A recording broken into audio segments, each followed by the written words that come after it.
अस्सलामुअलैकुम, very good morning to all of you. मैं हूं Nabiha Ejaz Khan. Welcome to new Pakistan. मैं हूं आपके साथ अनवार खावर। उम्मीद करते हैं कि आप खैरियत से होंगे। और सबसे पहली जो खबर हम अपने नाज़रीन से शेयर करेंगे वो है क्रिकेट के हवाले से। तो भारत की तरफ से कोई अच्छी खबरें पहले भी सामने नहीं आती रही और अभी खेल के मैदान को भी पॉलिटिसाइज किया जा रहा है भारत की जानिब से। और खबर कुछ यूं है कि भारत ने ब्लाइंड T20 वर्ल्ड कप के लिए पाकिस्तानी टीम को स्पेशली जो कि टूर्नामेंट की फेवरेट टीम थी उन्हीं को वीजे जारी नहीं किए। पहले ये एक्सपेक्टेड था चूंकि 5 दिसंबर को ये टूर्नामेंट का आगाज बाकायदा होना था, ये सीरीज चलनी थी, तो लास्ट डे तक पाकिस्तान को वीजा जारी नहीं किया। लेकिन कहीं पर भी ऐसा सोचा नहीं गया कि इंडिया की जानिब से इस खेल को भी सियासी रंग देने की कोशिश की जाएगी और यहाँ पर भी सियासत को घसीटा जाएगा। बहरहाल जब 5 तारीख आई तो बात ऑब्वियसली क्लियर हो गई, खुलकर सामने आ गई। भारत का जो तासुब पसंदाना जो रवैया है और सियासी बुनियादों पर एग्जैक्टली वो उसने खेल के मैदान में भी अपना दिखा दिया। और इस तरह से आई थिंक कि हमेशा से हम देखते हैं कि चाहे क्रिकेट का मैदान हो, वर्ल्ड कप के हवाले से हो या हमारे आर्टिस्ट हो, भारत की जानिब से हमेशा ये रवैया रखा गया है। मार्क्स सामने आते हैं, इस तरह की स्ट्रैटेजी सामने आती हैं जो कि यकीनी तौर पर गलत हैं। आर्ट को, क्रिकेट को और किसी भी चीज को सियासत से अलग रखना चाहिए। और फेवरेट टीम थी पाकिस्तान, मौजूदा चैंपियन भारत ने भारत को 2021 और 2022 में जो सैफ अफ्रीदी की सीरीज हुई थी, पाकिस्तानी ब्लाइंड टीम ने भारत को शिकस्त दी थी। तो ऐसी टीम को किस तरह से इवेंट से बाहर किया जा सकता है? और अच्छा, बीसीसी भी इस पर खामोश है, ब्लाइंड क्रिकेट काउंसिल भी खामोश है। जब वर्ल्ड कप T20 से पहले भारत का वो जो फैसला सामने आया पाकिस्तान के साथ क्रिकेट खेलने के, तब आईसीसी भी खामोश है। तो ये एक इस तरह का जो एनवायरनमेंट एक क्रिएट कर दिया जाता है, फिर ऑब्वियसली रद्द अमल अगर आपको इस तरह की हरकत करते हैं या इस तरह के फैसले करते हैं आया पीसीबी का भी। बिल्कुल, तो पाकिस्तान की जानिब से भी फिर जो है वो सोचा जाएगा कि आपको भरपूर जवाब दिया जाएगा। बहरहाल फुटबॉल की भी थोड़ी सी बात कर लेते हैं क्योंकि कल बहुत बड़ा मैच हुआ। मोरक्को ने जो स्पेन को शिकस्त दी है, उसके बाद जो जश्न के मनाजिर थे मोरक्को में और जो स्पेन में हमने देखा कि सफे मातम बिछ गई वहां पर, तो बहुत ही अच्छा मैच हुआ। क्वार्टर फाइनल मोरक्को की टीम यूरोप बल्कि अगर कहा जाए के वहां पर एक दुख का समा था। ऑब्वियसली स्पेन बड़ी फेवरेट टीम और बड़ी स्ट्रॉन्ग टीम रही, लेकिन जिस तरह से क्रिकेट हम लोगों की वो एक नर्व्स में है ना, तो वहां पर हम देखते हैं कि फुटबॉल को बहुत ज्यादा सीरियसली लिया जाता है। लोगों पर मैंने सुना है कि शेलिंग भी वहां पर की गई है। इससे पहले भी जब मोरक्को ने बेल्जियम को शिकस्त दी तो वहां पर भी हमने देखा कि शेलिंग की गई और लोग बहुत गुस्से में आ गए, बेल्जियम के जो लोग थे वहां पर। तो बहरहाल खेल में जीत और हार तो होती रहती है, तो थोड़ा सा स्पोर्ट्समैन स्पिरिट का मुजाहिरा भी करना चाहिए, खास तौर पे जो स्पोर्ट्स लवर हैं उनको भी। बहरहाल डिटेल में डिस्कस करेंगे आगे चल के जरूर, क्योंकि ये दो बहुत बड़ी खबरें हैं। टॉप स्टोरीज शामिल करते हैं पहले। बस बहुत हो गया, अब रेड लाइन क्रॉस ना हो। सदर मुमलिकत के जरिए इमरान खान को अहम पैगाम। पंजाब में भी हुक्मरान इत्तेहाद में इख्तलाफात वाज़ेह होने लगे। क्या कप्तान अपनी टीम बचा पाएंगे? अरशद शरीफ का कत्ल 44 दिन बाद सुप्रीम कोर्ट का अज खुद नोटिस। वजीर आजम का भी खैर मकदम। क्या शहीद सहाफी के कातिल सामने आ पाएंगे? मोदी की इंतखाबी मुहिम, इस्लाम मुखालिफ बयानिया उरूज पर। गुजरात में कामयाबी के इम्कानात। बीजेपी इक़्तिदार के लिए मुसलमानों के खून से खेलने लगी। रूस के साहिल पर मुद्दा समुद्री बिल्लियां, मौत एक मुअम्मा क्यों बन गई? बात करेंगे एंटरटेनमेंट इंडस्ट्री की, तस्करा करेंगे सेहत का और खबरें शामिल होंगी रिसर्च के मैदान से भी। लेकिन सबसे पहले जो अहम खबर है वो है सियासी मंजरनामे से, जहां पाकिस्तान तहरीक इंसाफ ने हुकूमत को टफ टाइम देने के लिए एक नई स्ट्रेटजी शुरू करने का ऐलान किया है और पीटीआई आज से इलेक्शन कराओ मुल्क बचाओ मुहिम शुरू करने जा रही है, जिसके तहत हम ये देख रहे हैं कि लाहौर में 11 रोज के दौरान 11 रैलियां निकाली। अच्छा, जैसे कि कल भी हम अनवार बात कर रहे थे कि ठीक है, एहतजाज करना, रैलीज निकालना या जलसा करना या लॉन्ग मार्च करना वो किसी भी सियासी जमात का जमहूरी हक है, लेकिन इसके बाद गेन क्या किया जाएगा? तो जो सियासी तज्जियाकार हैं वो इस टाइम इसी एक नुक्ते पर हैं कि इससे अब खान साहब को या पाकिस्तान तहरीक इंसाफ को कुछ गेन नहीं होने वाला है। यही सवाल है कि तहरीक इंसाफ की इस मुहिम के दौरान कारकुनान और आवाम को अब क्या बयानिया दिया जाएगा कि अब भी वही चोर चोर का खेल खेला जाएगा जो खान साहब मुसलसल जो दूसरी जमातों के जो लीडर हैं उनके हवाले से उन पर जो इल्जाम लगाते आए हैं, या फिर माजी की तरह अब भी गद्दारी के सर्टिफिकेट्स तकसीम किए जाएंगे? और क्या इस मुहिम में भी वो कौन था का राग अनवार जो हम देख रहे हैं कि पाकिस्तान तहरीक इंसाफ की जानिब से लापा जाता है, फोकस है वो इदारे होंगे या फिर सिर्फ हुकूमती कारकर्दगी को निशाना बनाया जाएगा, क्योंकि मौजूदा हुकूमत की कारकर्दगी भी भैया बहुत बुरी है। जिस तरह के दावे करते हुए ये हुकूमत सामने आई थी, कहा कि जो पाकिस्तान की जो माशी सूरत हाल है उसका हुकूमत अच्छे तरीके से उससे अवेयर है और जल्दी कौम को खुशखबरी सुनाई जाएगी। लेकिन मेरे हाल से ये बस एक वो लाइन है जो बस अवाम जो हर पॉलिटिशियन के मुंह से हम सुनते हैं, हमेशा सुनते हैं। और अहम खबर यह है कि पाक फौज में कमान की तब्दीली के बाद सदर मुमलिकत आरिफ अलवी की जानिब से पीटीआई चेयरमैन इमरान खान को ये सख्त पैगाम भेजा गया है। जरा ये बता रहे हैं कि सीनियर सहाफ़ी अंसार अब्बासी की खबर में इंकशाफ किया गया है कि सदर अलवी ने इमरान खान को वार्न किया है इस हवाले से कि वो पार्टी रहनुमाओं और जो सोशल मीडिया टीम है उसको नए आर्मी चीफ और फौज पर तनकीद से रोकें, क्योंकि जो फौज की इज्जत है उसकी रेड लाइन है, इससे पार किसी सूरत नहीं किया जाना चाहिए। आरिफ अलवी साहब के बीच में और खान साहब के बीच में वैसे भी थोड़ा सा फासला हमें दिखाई दे रहा है। आरिफ अलवी साहब हमें थोड़ा सा बैकफुट पर जाते हुए दिखाई दे रहे हैं, इदारों पर फौज पर तनकीद ना करने के हक में हैं, जबकि जो इमरान खान साहब हैं वो खुल्लम खुल्ला बात करते हैं। तनकीद काफी हुई थी कि वो पाकिस्तान तहरीक इंसाफ के सदर हैं, वो सदर मुमलिकत वाला रोल नहीं हो रही है। लेकिन आई थिंक ये जो उनका स्टांस है, I think it's a good initiative. अगर वो अपना स्टांस खुलकर रख रहे हैं और थोड़ा सा फासला देखा जा रहा है जी, तो देखते हैं कि आगे चलकर क्या मामला होते हैं। मजीद बात कर लेते हैं। गेस्ट हमारे साथ मौजूद हैं, पाकिस्तान तहरीक इंसाफ हैं नदीम कुरैशी साहब ने मैं ज्वाइन किया। नदीम साहब बहुत शुक्रिया आपके वक्त के लिए। पाकिस्तान तहरीक इंसाफ एक नया लायामल ला रही है, एक नई मुहिम का आगाज करने जा रही है। अभी पाकिस्तान तहरीक इंसाफ के पास क्या नए नारे होंगे, क्या स्ट्रैटेजी होगी नई? नदीम साहब से दोबारा कनेक्ट करने की कोशिश करेंगे, उनसे राब्ता हमारा मुनक़ता हुआ है। नदीम साहब आप हमें सुन पा रहे हैं? आई थिंक अभी आवाज उन तक नहीं पहुंच रही, तो अपने नाजरीन को बताते चले कि अभी जो सूरत हाल है वो बदलती हमें काफी नजर आ रही है। नए आर्मी चीफ पर किसी भी फोरम पर तनकीद ना की जाए, इस हवाले से जो पार्लिमानी पार्टी का जो एक ग्रुप बनाया गया था व्हाट्सएप का, वहां पर इमरान खान की जानिब से हिदायत जारी की गई है। नदीम कुरैशी साहब ने हमें ज्वाइन किया है। नदीम साहब बहुत शुक्रिया। अगर आप सुन पा रहे हैं तो बताइएगा कि जो नई मुहिम का आगाज आप करने जा रहे हैं, क्या नए नारे होंगे, क्या नई स्ट्रैटेजी होगी? दोबारा से इदारों पर तनकीद तो नहीं की जाएगी, हुकूमती कारकर्दगी पर ही अगर बात की जाए या जो आपके मुतालबात हैं इलेक्शन के हवाले से, उन्हीं पर बात करेंगे आप?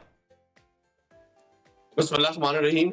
बहुत शुक्रिया जी आपको, आपके सब देखने वालों को अस्सलाम वालेकुम। वालेकुम अस्सलाम। पहले तो एक चीज की मैं आपको गुजारिश कर दूं, आपको बसत एहतराम जान की अगर मान पाऊं, पाकिस्तान तहरीक इंसाफ ने बतौर पॉलिटिकल पार्टी किसी भी वक्त किसी भी जगह कहीं भी पाकिस्तान के किसी इदारे पर ना तनकीद की है और ना ही किसी जगह किसी कैंपेन को इस तरह की लॉन्च किया है जी। किसी फर्द के अगर कोई गुफ्तगू हो जाती है, देखिए आज आप और मैं सोशल मीडिया के उस दौर में जिंदा है जहां हर शख्स जो किसी जमात से बाकायदा ना भी रखता हो, वो अपनी राय का इजहार बजरिया सोशल मीडिया करता है, कर सकता है, और ये पूरी दुनिया में एक रिवाज अब बन गया। मैं रुकने असेंबली हूँ, मुझे भी बहुत सारी तनकीद का सामना करना पड़ता है। बहुत सारे जराइम लोकल लेवल पे मेरे अपने कॉन्स्टिट्यूएंसी में ऐसे मेरे खाते में जाते हैं जिनसे मेरा ताल्लुक नहीं होता। दो तरीकेकार होते हैं, या वजाहत की जाए या सब्र किया जाए। इसका मतलब नहीं होता किसी ने बाकायदा को कंपेन की हुई है। और इमरान खान साहब ने अभी चूंकि आपने अपने बयानिए में फरमाया कि जी फौज पर तनकीद, फौज तो हमारे माथे का झूमर है। आपने देखा इमरान खान साहब ने बारहा अपनी इस कैंपेन में भी जो गुज़श्ता 8 माह से जारी है इस इंपोर्टेड हुकूमत के खिलाफ। नदीम साहब, ये तमाम इल्जामात जो बयानी आप कह रहे हैं कि हमने बनाया, वो हमने नहीं बनाया। मौजूदा हुकूमत आप पर ये इल्जामात लगाती है कि आप इदारों को मुलविस करना चाहते हैं, आपकी जानिब से बारहा उनसे मदद मांगी जाती है कि वो अपना सियासी किरदार अदा करें, जब वो ये कह चुके हैं कि हम सियासत में अमल दखल नहीं करेंगे। इजहार आज़ादी राय की आप बात कर रहे हैं, तो उस हवाले से भी अगर बात की जाए तो आपके दौरे हुकूमत में भी मीडिया पर इतनी पाबंदियां थी, आपकी गवर्नमेंट पर बात नहीं करने दी जाती थी चैनल्स पर। देखिए, मैंने आपको नहीं कहा, मैंने कहा आज का जो आपने अपने प्रोग्राम का बयानिया बनाया, मैंने नहीं कहा ये बिल्कुल इस इंपोर्टेड हुकूमत की बी जमालो पॉलिसी है कि इनकी कोशिश और ख्वाहिश है कि ये सियासी मैदान में इमरान खान का मुकाबला नहीं कर सकते, तो इन्होंने प्लान किया है। और मेरे पास बहुत सारे शवाहिद है और इदारों के पास भी शवाहिद है। बहुत सारे सोशल मीडिया पर फेक अकाउंट से डिफरेंट कैंपेन्स को लॉन्च किया गया ताकि माहौल बनाया जाए कि पाकिस्तान तहरीक इंसाफ खुदा खास्ता पाकिस्तान के किसी इदारे के खिलाफ अब मुहिम चला रही है। इमरान खान साहब ने तो बारहा कहा कि पाकिस्तान की अफवाज और पाकिस्तान के मजबूत इदारे, मजबूत पाकिस्तान की बुनियाद है। उन्होंने लाहौर कज़ाफी स्टेडियम में अपने लाखों लोगों के इज्तिमा से खिताब करते हुए कहा था कि मैं रहूं ना रहूं, पाकिस्तान की फौज को हर सूरत रहना चाहिए और इंशाल्लाह रहेगी। तो मैं एक तो इस चीज की वजाहत करूं। With due respect I totally disagree. मेरे ख्याल से ये आपने बड़ी मासूमियत से आपने ये बात कही और आपका हक है, आप ये राय रख सकते हैं कि पाकिस्तान तहरीक इंसाफ की जानिब से कभी भी फौज या इदारों पर तनकीद नहीं की गई, लेकिन ऐसा हमने नहीं कहा। इंटरनेशनल मीडिया मुसलसल इस पर रिपोर्ट करता रहा। अब इंटरनेशनल मीडिया की तो ये पॉलिसी नहीं है ना कि खान साहब को इस तरह से DGISI पहली मर्तबा मंजर आम पर आए, मीडिया पर आए। वो किस वजह से आए? वो मौजूदा हुकूमत के लिए तो नहीं आए ना, अपने इदारे के लिए आए, क्योंकि मुसलसल हमने धरनों में जलसों में देखा कि खान साहब डेली आकर कुछ ना कुछ तनकीद करते थे। बहरहाल ये तो आपकी राय है, आपकी स्टेटमेंट है। मैं ये जानना चाह रही हूँ कि अब मुल्क बचाओ मुहिम का जो आगाज किया गया है, पाकिस्तान तहरीक इंसाफ इससे क्या गेन करेगी? देखिए, आप जो ये एकदम जज्बात पे आकर बाउंसर मारती हैं और मेरा जवाब मुकम्मल नहीं होने देती तो वो तशरीह रह जाती है। आपने अपनी एंट्रो में कहा कि जी क्या आप फिर गद्दारी के सर्टिफिकेट बांटे जाएंगे इस मुहिम में? क्या फिर लोगों को चोर चोर कहा जाएगा? अभी आपके न्यूज ने, और मैं न्यूज को खराज तहसीन भी पेश करता हूँ, बड़े बदतरीन प्रेशर में कराची सखर वे मोटरवे के हवाले से एक रिपोर्ट मैंने देखी जिसमें अरबा रुपए सरकारी मुलाजिम के घरों से बरामद हो रहे हैं। मतलब ये तारीख का एक बदतरीन वाकया के इतने बड़े मीडिया की मौजूदगी में, इतने इदारों की मौजूदगी में लोग इतने बेखौफ हो गए हैं कि पाकिस्तान में एक मोटरवे जो अभी कागजों में बनने जा रहा है, जो बिल्कुल इब्तदाई स्टेज पर है, जिसकी बुनियादी चीजें तय की जा रही है, वहां आई हुई रकम फेडरल गवर्नमेंट की तरफ से सिंध के लोगों ने, उन इदारों के लोगों ने और बहुत सारे पसे पर्दा किरदारों ने इस तरह से लूट मार की जैसे खुदा न खास्ता कोई जंगी मुल्क हो या कहीं जंग लगी हुई हो या कोई सैलाब ज़दा इलाका हो। तो आप अंदाजा कर ले, हमने किसी को चोर नहीं कहा। इनकी हरकतें खुद बताती हैं कि ये पाकिस्तान के साथ क्या करते रहे हैं। वो वाकया अभी छुपा हुआ नहीं, अभी पिछले 15 दिन पुरानी बात है। कई लोग गिरफ्तार हुए हैं। होना तो ये चाहिए कि इतने खौफजदा माहौल में, इतने फॉलोअप वाले माहौल में, जहां मीडिया की आंख भी देख रही हो, जहां नैब, FI, एंटी करप्शन मौजूद हो, लोग खौफजदा हो, लोग बेखौफ हो गए हैं। लोगों को पता चल गया कि पाकिस्तान में अगर लूट मार की भी जाएगी तो हम आने वाले दौर में इसी इक़्तिदार का हिस्सा होंगे, हम साहिब इख्तियार होंगे, हमें किसी ने नहीं पूछना। मतलब पाकिस्तान में अब लूट मार करने को एक सीढ़ी समझा गया है कि ये एक सीढ़ी आगे जाने की। तो इमरान खान ने खुद ने कुछ नहीं कहा, इनकी हरकतों ने चोर कहा। इमरान खान ने माजी में रखे जाने वाले मुख्तलिफ नाम जो मैं आज नहीं लूंगा, इमरान खान ने नहीं दिए लोगों को। मतलब एक शख्स को राजा रेंटल जो शख्स कहा करता था आज से 2 साल पहले नेशनल असेंबली के फ्लोर पे, आज जनाब स्पीकर कहता है। तो ये हमारी सियासत का अलमिया है। इमरान खान साहब की जो कैंपेन है, हम बिल्कुल चाहते हैं कि मुल्क में मौजूद ये सियासी अदम इस्तेहकाम खत्म हो। बिल्कुल नदीम साहब, जो माशी सूरत आज है, नदीम साहब आपसे जानना चाहेंगे कि जो एक तासुर हम देखते हैं पाकिस्तान तहरीक इंसाफ की सियासत को लेकर, सिर्फ सियासत पर बात की जाती है, मुल्क की मईशत को उस तरह से डिस्कस नहीं किया जाता, या फिर जो मौजूदा गवर्नमेंट है हम नहीं देख रहे कि किसी भी प्लेटफॉर्म पर आप उनको इस तरह से प्रेशराइज कर रहे हो कि मुल्क की मईशत ठीक हो, यहाँ पर महंगाई कम हो, रोजगार में इजाफा हो। इस तरह की बात पाकिस्तान तहरीक इंसाफ शायद उस लेवल पर जाकर नहीं कर रही जो कि सिर्फ सियासी सतह पर करती है, जो सियासी बात की जाती है। तो आपको लगता है जो ऑपोजिशन का असल काम है, लेकिन आप लोग पार्लियामान में ही मौजूद नहीं हैं, तो किस तरह से ऑपोजिशन करेंगे फिर? उस पार्लियामान का क्या फायदा है जो पार्लियामान सिर्फ चंद लोगों को बेनिफिट देने के लिए कानून साजियां करे? उस पार्लियामान का क्या फायदा जो 22 करोड़ लोगों की नुमाइंदा पार्लियामान हो, लेकिन चंद अशराफिया, चंद पाकिस्तान की political elite, corrupt political elite को सर फिर उस पार्लियामान से तनख्वाहें भी नहीं लेनी चाहिए फिर?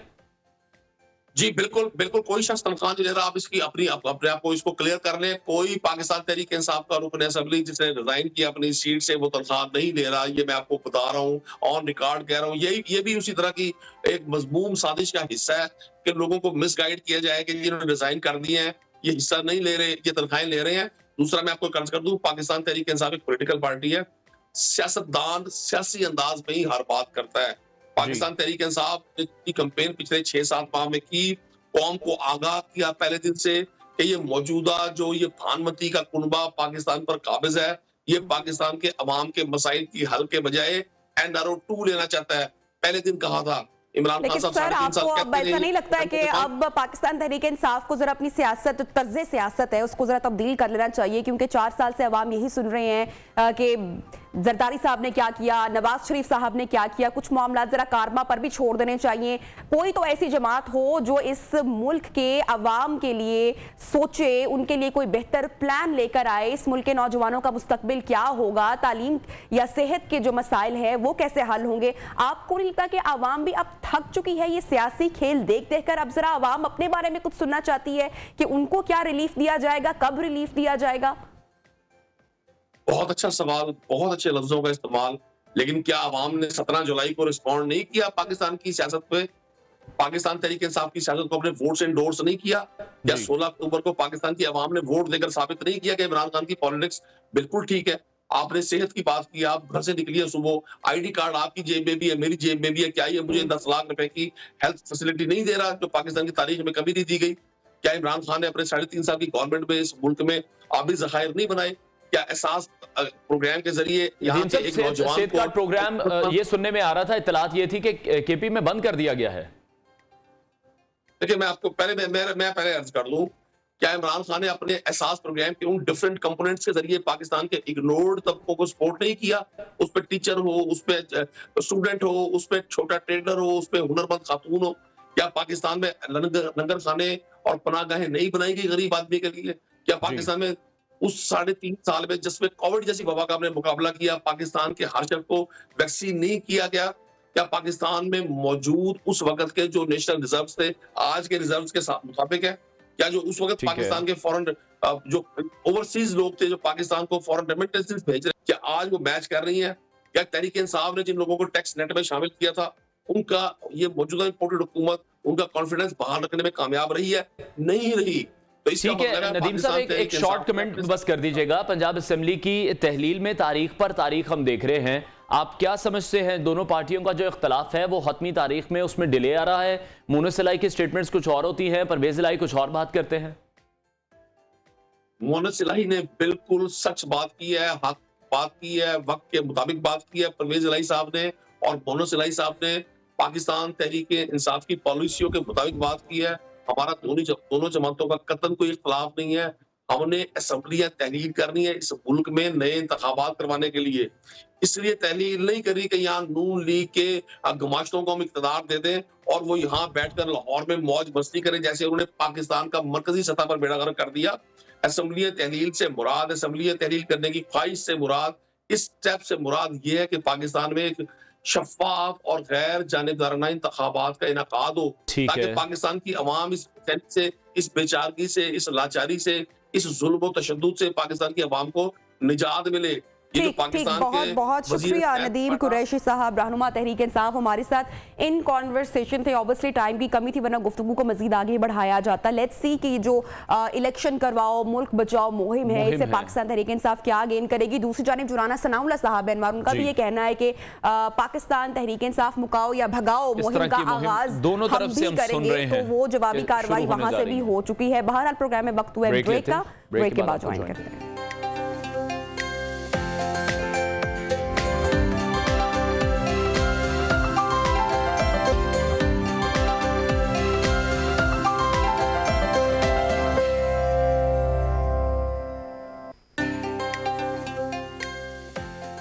Welcome back and good morning once again. So नाजरीन, अपडेट आपको करते चलेंगे सीनियर सहाफ़ी अरशद शरीफ कत्ल केस के हवाले में चीफ जस्टिस ऑफ पाकिस्तान ने इस कत्ल के मामले का अज़-खुद नोटिस ले लिया है और कल भी इनवार हम इसी केस के हवाले से डिस्कस कर रहे थे। बहुत तवील अरसे तक बहस छिड़ी रही, मुख्तलिफ तरीके के जो मुख्तलिफ वक्त में जो इंकशाफात सामने आते रहे। बहरहाल सुप्रीम कोर्ट के नोटिस लेने की देर थी कि बस फिर क्या, कुछ देर बाद ही सुप्रीम कोर्ट ऑफ पाकिस्तान के हुक्म पर थाना रमना इस्लामाबाद में अरशद शरीफ कत्ल केस की FIR दर्ज कर दी गई और इस्लामाबाद पुलिस के मुताबिक इस कत्ल केस की FIR सरकार की मुद्दत में दर्ज की गई है। और पुलिस ने जो अरशद शरीफ कत्ल की FIR में 3 अफराद जो हैं जो कि पहले भी तस्करा किया जा रहा था, बहुत जिक्र हुआ है, वकार अहमद हैं, खुरम अहमद हैं और तारिक वसी हैं, और बारहा यही कहा जाता रहा है कि इन अफराद को मजीद इन्वेस्टिगेट करने की जरूरत है, क्योंकि इनिशियली तो इन्वेस्टिगेट किया गया था लेकिन अब FIR में नाम दर्ज किया गया। बिल्कुल, और सुप्रीम कोर्ट ने अरशद शरीफ की मेडिकल रिपोर्ट को भी गैर तसल्ली बख्श करार दिया और सहाफ़ी अरशद शरीफ कत्ल केस की जो इब्तदाई फैक्ट फाइंडिंग रिपोर्ट आ चुकी है जिसमें अरशद शरीफ के कत्ल को मंसूबाबंदी करार दिया गया था। और दूसरी अहम बात यह है कि अरशद शरीफ कत्ल केस एक हाई प्रोफाइल केस है। कैसे एक पाकिस्तानी सहाफ़ी को कीनिया में ज़िंदगी से महरूम किया गया, उनके कत्ल के मौका पता चला जाना इंतहाई ज़रूरी है। और साफ सी बात ये भी थी कि FIR दर्ज नहीं है, तो फिर इन्वेस्टिगेट इसको किस तरह से किया और जाएगा? इसी हवाले से आपके साथ शेयर करते हैं वज़ीर आज़म पाकिस्तान शहबाज शरीफ साहब का क्या कहना है, वो देखिए, फिर गेस्ट से आपको इंट्रोड्यूस करवाते हैं। The recent murder of Arshad Sharif is obviously a very sad incident which happened in Kenya, and I spoke to the President of Kenya myself, and also our Foreign Office Foreign Minister Bilawal Bhutto was in coordination with Kenyan authorities, and I spoke to other agencies in Pakistan for speedy action in this behalf, and also return of his body back to Pakistan. I have written a letter to the Chief Justice of the Supreme Court of Pakistan to constitute a commission, and I hope some action will be taken in this behalf. इसी हवाले से बात करते हैं। हमारे साथ इस वक्त इस्लामाबाद स्टूडियो से हमें ज्वाइन किया है सीनियर सहाफ़ी तज्ज़ियाकार मतीउल्लाह जान साहब ने। Sir, thank you so much for joining us in new Pakistan. आपसे जानना चाह रहे हैं कि पहले तो अरशद शरीफ कत्ल केस में FIR दर्ज नहीं हो रही थी, अब जब सुप्रीम कोर्ट के अहकामात सामने आए तो मुल्जिम के नाम भी उसमें हम देख रहे हैं कि शामिल कर लिए गए हैं। किस तरह से आप तहकीकात को देखते हैं? देखिए नबी, बात यह है कि ये FIR तो खुद हुकूमत को दर्ज कर लेनी चाहिए थी। क्या कहीं कानून या आइन में लिखा है कि जब चीफ जस्टिस या सुप्रीम कोर्ट का कोई जज कहेगा तो FIR दर्ज होगी किसी भी कत्ल के मुकदमे में? कितनी बदकिस्मती की बात है कि हमारी हुकूमतें, हमारे पुलिस के इदारे, उनकी साख इतनी मुतासर हो चुकी है, उनकी नालायकी इतनी वाज़ेह हो चुकी है कि 43 दिन गुजर चुके हैं, एक इतना बड़ा वाक़या हुआ है जी। और 43 दिन के बाद सुप्रीम कोर्ट के एक चीफ जस्टिस के ज़ुबानी हुक्म के ऊपर रातों रात पुलिस FIR दर्ज कर लेती है, तो पहले ये FIR क्यों नहीं दर्ज की गई? अब मसला ये है कि पुलिस डरती है, पुलिस दबाव में है, पुलिस इस तरह के हाई प्रोफाइल मर्डर केसेस में उनके जहन में ये होता है कि कुछ इदारे इसमें मुलव्वस हो सकते हैं, कुछ बड़ी शख्सियात मुलव्वस हो सकती हैं। और आपको मालूम है यहाँ पे किसी भी गांव देहात या दूर दराज इलाके में किसी कत्ल की FIR भी दर्ज कराना कितना मुश्किल होता है। तो ये कल जो चीफ जस्टिस के एक ज़ुबानी हुक्म पे रिमार्क्स के ऊपर जो FIR कट गई है, ये बहुत बड़ा एक सवालिया निशान है। पहली बात तो ये है। दूसरी बात यह है कि सुप्रीम कोर्ट को भी चाहिए था, मुअज़्ज़ज़ अदालत है, मुअज़्ज़ज़ जजेस हैं, कि वो ज़ुबानी अहकामात इस तरह की कार्रवाइयों में मत दिया करें। यह भी है कि बाद में कोई एलामिया आया है कि सुप्रीम कोर्ट ने कहा कि हमने ये हुक्म दिया है। अब सुप्रीम कोर्ट किसी प्रेस रिलीज़ या एलामिया के ज़रिए बताया करेगी लोगों को कि हमने कमरा अदालत में क्या हुक्म दिया है। तो भाई आप तहरीरी हुक्मनामा जारी कर दें, आप बता दें, वाज़े तौर पे हदायत दे दें कि ये हुक्म है, ये कानून है, ये आइन कहता है। क्या वजह है कि हमारे सुप्रीम कोर्ट के जजेस हजरात भी वफाकी वज़रा और सरकारी मुलाजमों की तरह बिहेव करना शुरू हो गए हैं? अपने सरकारी दफ्तरों में बैठ के वो अहकामात जारी करते हैं और ये तवक्को करते हैं कि उनके ज़ुबानी अहकामात पे तमाम अमल दरामद हो जाएगा। तो बदकिस्मती से जिस तरह ये इदारे बिहेव कर रहे हैं अरशद शरीफ के मर्डर के इस हाई प्रोफाइल केस के हवाले से, मुझे नहीं लगता ये इदारे संजीदा हैं और ये जो तहकीकात हैं किसी मंतकी अंजाम तक पहुँचेंगी, क्योंकि इससे पहले भी ये सब कुछ हम देख चुके हैं। ठीक है मती साहब, आप क्या समझते हैं जिन किरदारों को FIR में नामजद किया गया है और ये वही किरदार हैं जो मशकूक हैं, इनका बारहा जिक्र किया जा रहा है कि इनको मुकम्मल इन्वेस्टिगेट करने की ज़रूरत है, ये उस तरह से इन्वेस्टिगेट नहीं हो पा रहे या उनको नहीं इन्वेस्टिगेट किया जा रहा। साथ ही साथ ये वही अफराद हैं जिनको इब्तदाई इन्वेस्टिगेशन में भी इन पर शक जाहिर किया गया था। मुराद सईद की भी अगर बात करें, यही सुनने में आ रहा है कि वो भी लैपटॉप नहीं दे रहे। देखें, ये जो नाम FIR में सामने आए हैं, यकीनी तौर पे ये वो लोग हैं जो अरशद शरीफ के मेज़बान थे कीनिया में, और उनमें से एक वो शख्स है खुर्रम है जो कि गाड़ी में अरशद शरीफ के साथ मौजूद था और उसकी मौजूदगी में अरशद शरीफ कत्ल हुए हैं। तो ये तो इंतहाई अहम एक गवाह भी है, एक मुल्ज़म भी है। अब मसला ये है कि ये कीनिया का रिहायशी है, शहरी है, पाकिस्तान का भी ओरिजिनली ये पाकिस्तानी हैं, कराची के रिहायशी हैं, तो इनको इन्वेस्टिगेट करना, इंटेरोगेट करना तो बहुत ज़रूरी है। मामला ये है कि कीनिया की हुकूमत के साथ, जैसा कि सहाफ़ी प्रोग्राम में नुसरत जावेद साहब ने बारहा ये बात की कि कोई हमारा म्यूचुअल लीगल असिस्टेंस नहीं है और कोई कानूनी तावन नहीं है। इसके बावजूद भी मैं समझता हूँ कि कीनिया की हुकूमत के ऊपर पाकिस्तान अपना असर रसूख इस्तेमाल करे, सफारती असर रसूख और खुर्रम और दूसरे जो मुल्ज़मान हैं। सर, आपको ऐसा लगता है कि अगर हुकूमत चाहे या हुकूमत की काविश या कोशिश की जाए, तो जिस तरह से आप बात कर रहे हैं कि एक इनोसेंट का कत्ल होता है, प्रॉपर मर्डर होता है, पहले शनाख्त को वजह बनाया जाता है, बाद में वो चीज़ें भी क्लियर हो जाती हैं, तो आपको नहीं लगता कि कीनियन जो गवर्नमेंट है उसको भी इस वक्त पाकिस्तानी हुकूमत का साथ देना चाहिए कि प्रॉपर शफाफ इन्वेस्टिगेशन हो सके इस पूरे मामले पर और हकाइक सामने आ सके? देखिए, बिल्कुल ना सिर्फ ये कि आप कीनिया पे दबाव बढ़ा सकते हैं, बल्कि इंटरनेशनल प्रेशर भी कीनिया पे आप ला सकते हैं। उसके लिए एक बुनियादी जो ज़रूरत वो ये है कि पहले हम अपने घर से तहकीकात का आगाज़ करें। अगर हम अपने घर से अरशद शरीफ के उन हालात व वाक़यात की तहकीकात करें कि जिन हालात व वाक़यात में अरशद शरीफ को ये मुल्क छोड़ना पड़ा, कौन लोग थे जो अरशद शरीफ को बाहर जाने का कह रहे थे, उन लोगों के पास क्या इंफॉर्मेशन थी, अरशद शरीफ ने अपनी ज़िंदगी में पाकिस्तान में होते हुए किन लोगों पे शक का इजहार किया था।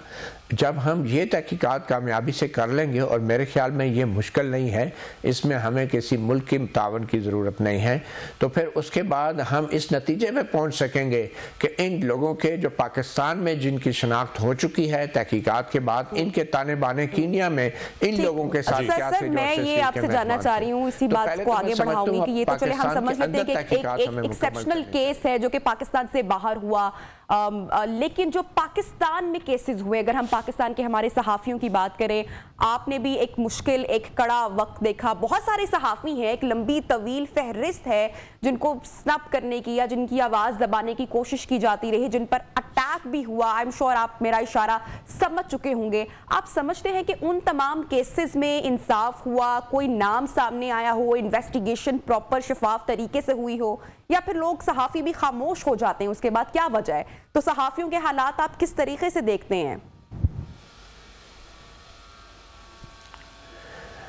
नबी, आपने दुरुस्त बात की। आपने कहा सहाफ़ी खामोश हो जाते हैं।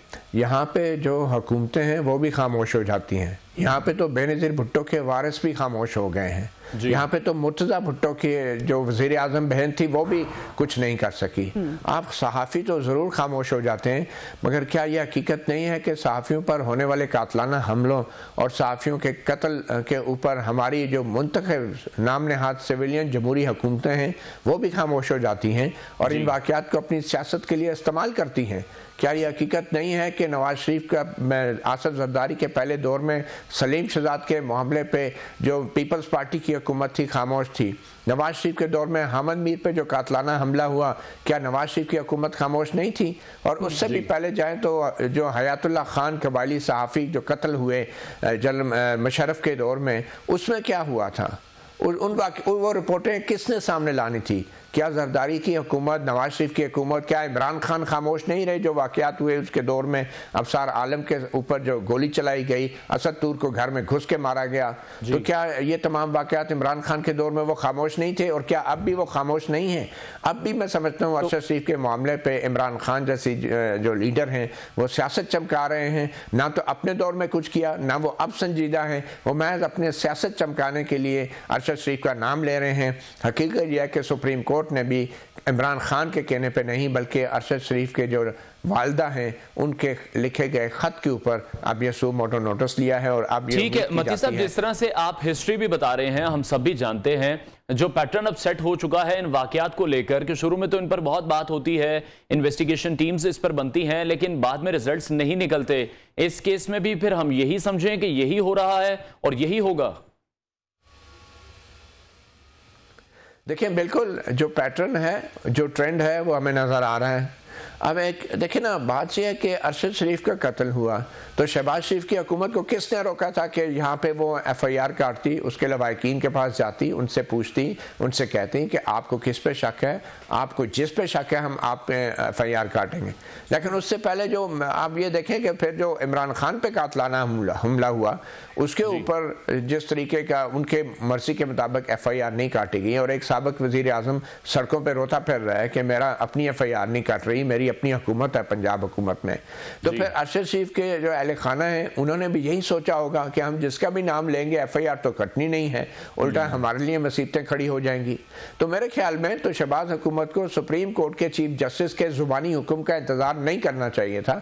और ये कितनी अफसोस की बात है और मैं समझता हूँ शर्मनाक बात है एक सिविलियन हुकूमत के लिए कि सुप्रीम कोर्ट का कोई मुअज़्ज़ज़ जज ज़ुबानी एक बात कह रहा है और आप रातों रात उस पर FIR भी काट रहे हैं और 600 सफ़ात पे मुश्तमिल रिपोर्ट जो है वो भी आप जमा करा रहे हैं। तो ये सब कुछ आप पहले क्यों नहीं कर सकते थे? कहाँ है आपकी हुकूमत? और अफसोस इस बात का भी है कि सुप्रीम कोर्ट के पहले भी मुअज़्ज़ज़ जजेस अहमद मीर कमीशन में, सलीम शहजाद कमीशन में इस तरह की वो कार्रवाइयाँ करते रहे हैं, वो भी किसी मंतकी अंजाम तक नहीं पहुँची। मेरे ख्याल में इसका वाहिद तरीका ये है कि हम जैसे जो मुतासरीन सहाफ़ी हैं, हम में से किसी एक को किसी भी ऐसे कमीशन का हिस्सा बनाया जाए जो अरशद शरीफ के कत्ल की तहकीकात के लिए मुकर्रर किया जाएगा। और अब देखना यह कि क्या सुप्रीम कोर्ट आज खुद ही सिर्फ खबरें बनाने के लिए, अपनी सुर्खियां जो अखबारों में छपवाने के लिए रिमार्क्स और ऑब्जर्वेशन देगी या इस मामले में ठोस और संजीदा तरीके से वो आगे बढ़ेगी। ठीक। अच्छा सर, आपसे ये भी जानना चाह रहे हैं कि मुअज़्ज़ज़ अदालत ने अरशद शरीफ मरहूम की जो मेडिकल रिपोर्ट है उसको भी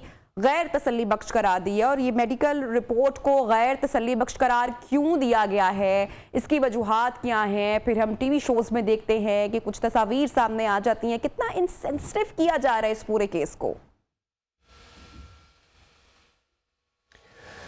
जी हाँ, ये बहुत ही एक दर्दनाक और अफसोसनाक बात है जब ये सुनने को मिलती है कि बज़ाहिर मेडिकल रिपोर्ट से ये लग रहा है कि अरशद शरीफ पर कत्ल से पहले उन पर तशद्दुद किया गया।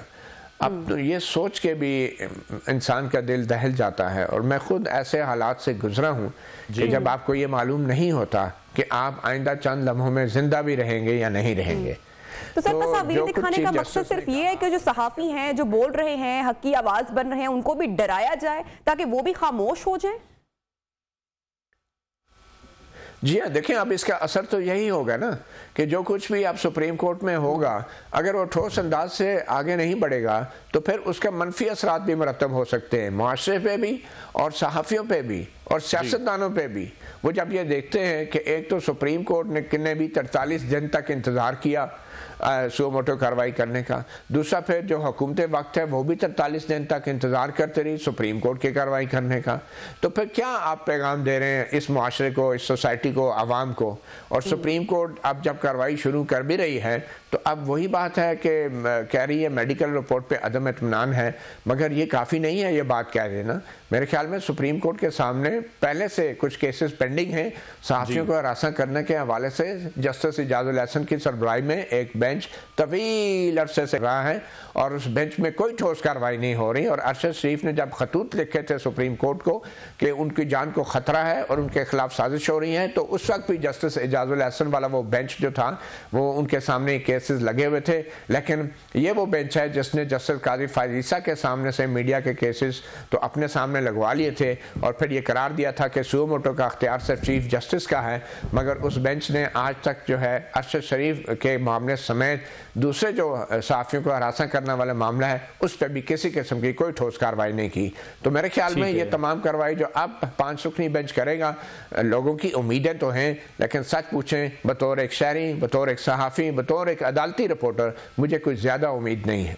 ठीक है, बहुत शुक्रिया। सीनियर तज़ियाकार मतीउल्लाह जान हमारे साथ इन कॉन्वर्सेशन थे और उनका यही कहना था कि जो ट्रेंड हम देखते रहे हैं, जो पैटर्न हम देखते रहे हैं, इस तरह के केसेस को जिस तरह से इन्वेस्टिगेट किया जाता रहा है, उन केसेस का भी कोई हतमी हल, कोई नतीजा कभी भी नहीं निकला। इस केस में भी आप देखें कि आफ्टर 44 डेज FIR दर्ज की गई, जो कि एक बहुत बड़ा सवालिया नोटिस लिया गया निशान तब ये FIR दर्ज हुई। और जिस तरह से मती साहब कह रहे थे कि जो साबिक वजीर आजम इमरान खान हैं वही FIR नहीं दर्ज करा पा रहे, जो मौजूदा हुकूमत है शहबाज शरीफ की, वो अरशद शरीफ के हवाले से पहले मतलब ये सांस नहीं ले सकी, पहले ये कदम नहीं उठा सकी, वो शशोपंच का शिकार है, कंफ्यूज रहे। जवाब अब तक जाना लोग चाहते हैं। बहरहाल प्रोग्राम में वक्त हुआ है ब्रेक का, ब्रेक के बाद आपको ज्वाइन करेंगे, साथ रहिए। जय विदास।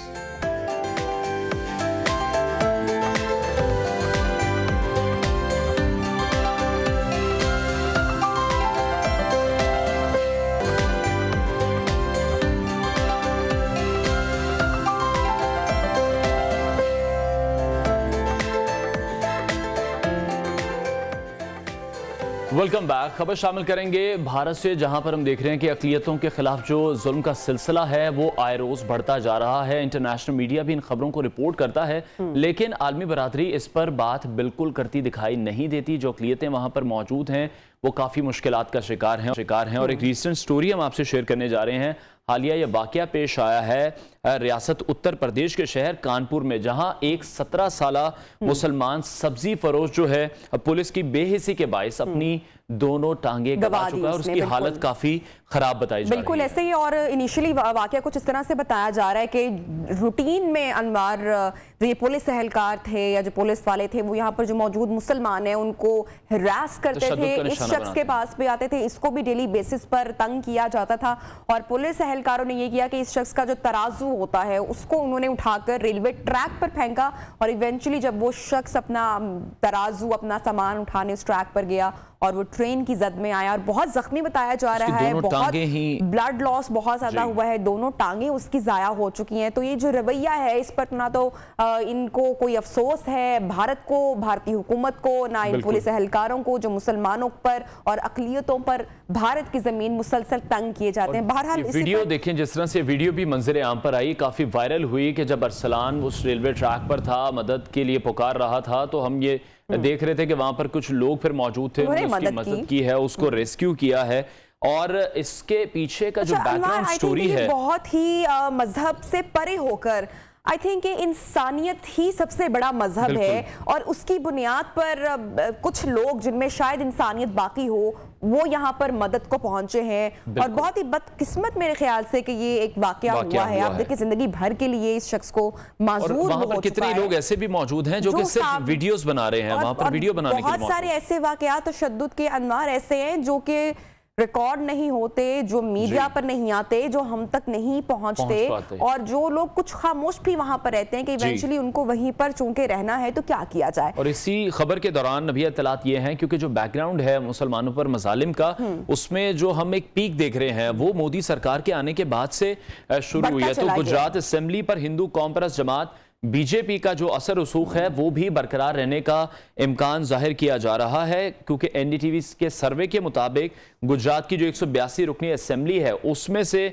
भारतीय जनता पार्टी को 132 सीटों पर कामयाबी हो सकती है। तो इस तरह से ये जो पैटर्न हम देख रहे हैं इसमें हिमाचल प्रदेश में भी बीजेपी ज्यादा नशिस्तें हासिल कर सकती है। और जब से बीजेपी जब भी नजदीक आते हैं भारत में हम देखते हैं कि जो भारत का ये तासुबाना रवैया है या जो इंतहा पसंदी है या भारत में जो अपने आरएसएस के जो मोदी सरकार है जो गुंडे रख रखे हैं, ये इंतहा पसंदी पर शिद्दत पसंदी के जो वाकयात हैं वो रूज पर पहुंच जाते हैं। और हर बार इंतखाबात से पहले हम देखते हैं कि इस तरह से अक़लियतों को खास करके मुसलमानों को इन इंडिया टारगेट किया जाता है। इसी पर बात कर लेते हैं। हमारे साथ अक़वामी उमूर हुमा बकाई ने हमें ज्वाइन किया है। हुमा, बहुत शुक्रिया आपके वक्त के लिए। भारत में लोकसभा हो, राज्यसभा हो, जब भी इंतखाबात का वक्त आता है तो जो मुस्लिम मुखालिफ बयानियां हैं हम भी ये देखते हैं कि वहां पर अपना वोट बैंक स्ट्रॉन्ग करने के लिए सिर्फ बात ही मुसलमानों के खिलाफ की जाती है, उन पर तशद्दुद की जाती है, उनको थ्रेट किया जाता है हमेशा से ही। जी, मेरा ख्याल है कि ये जो हिंदुत्व का गलबा है हिंदुस्तान की सियासत पर, ये उसी का शाखसाना है। और बहुत ज़्यादा मुसलमान विक्टिमाइज होते हैं लेकिन दूसरी माइनॉरिटीज़ भी होती हैं।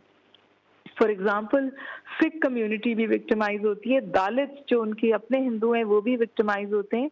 और ये बड़ा ह्यूज समझिए सवालिया निशान है हिंदुस्तान के कॉन्स्टिट्यूशनलिज्म पे, हिंदुस्तान की जमहूरियत पे, अपने आप को दुनिया की दूसरी बड़ी जमहूरियत कहता है। और इस वक्त समझिए जमहूरियत के और आईन के कॉन्स्टिट्यूशनलिज्म के परखचे उड़ गए हिंदुस्तान में। और जितनी अब इंटरनेशनल कम्युनिटीज हैं अपनी कन्वर्जेंस के बावजूद इसके हवाले से अब सवाल उठा रही हैं। यूरोप में बात हो रही है, अमेरिका में बात हो रही है। मोदी दुनिया में जहां भी तशरीफ ले जाते हैं वहां पर इसके खिलाफ प्रोटेस्ट होते हैं। जिस बिल्डिंग में मोदी अंदर होते हैं बाहर लोग खड़े होते हैं हिंदुस्तान को उसका ये मस्कशुदा चेहरा दिखाने के लिए। और मैं आपसे एक और गुजारिश करूं कि एक ट्रेंड है जो इंडिया में भी है जिसको हमें फॉलो करना चाहिए, क्योंकि इंडिया मोदी से बहुत बड़ा है और इंडिया में बहुत पढ़े लिखे लोग भी मौजूद हैं। और अगर आप इस वक्त इलेक्शन पैटर्न देखें तो दिल्ली में आम आदमी पार्टी ने इनको डिफीट किया है, गुजरात में वो अभी भी स्ट्रांग जा रहे हैं।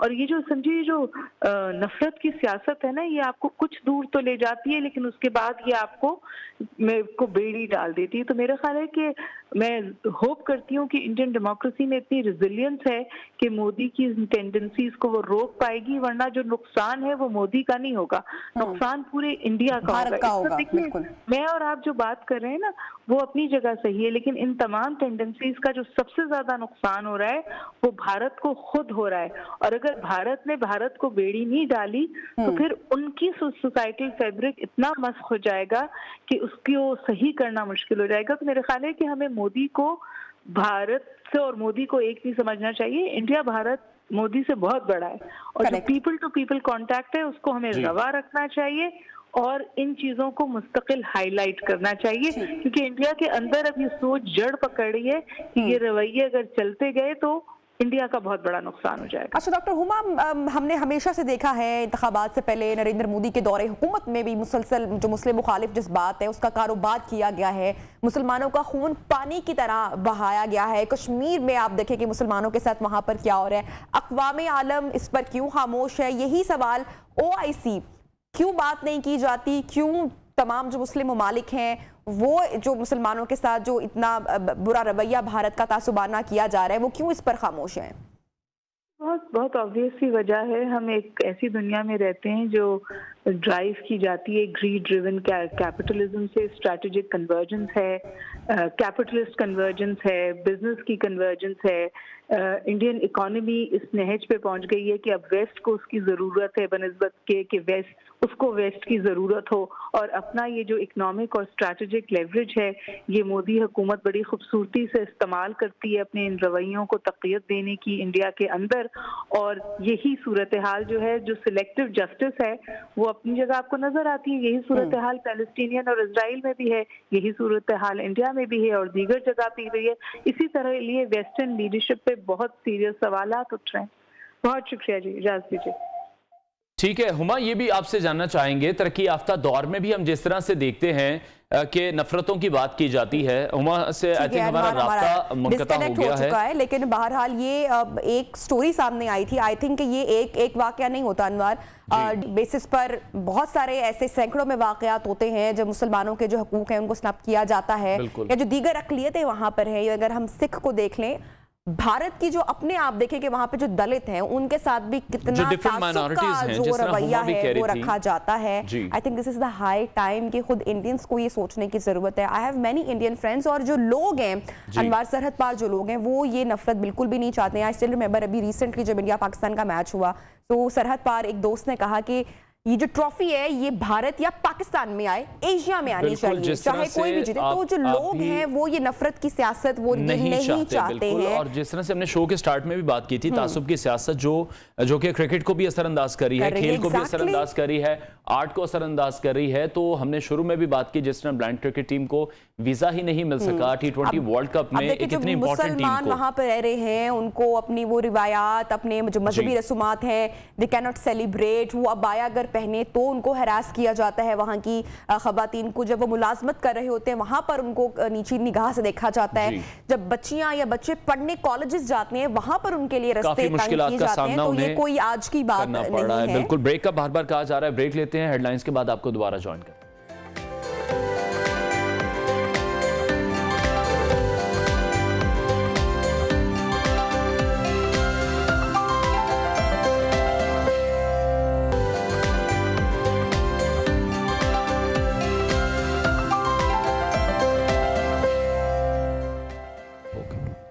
वेलकम बैक जी। आज हेल्थ के हवाले से एक बहुत अहम टॉपिक है जिसको हम डिस्कस करने जा रहे हैं, जो कि है ज़ियाबतीस, शुगर भी कहा जाता है जिसे। तो सब्जियां जो टाइप 2 हैं वो इस मर्ज़ के हवाले से बचाव में बहुत अहम किरदार अदा कर सकती हैं।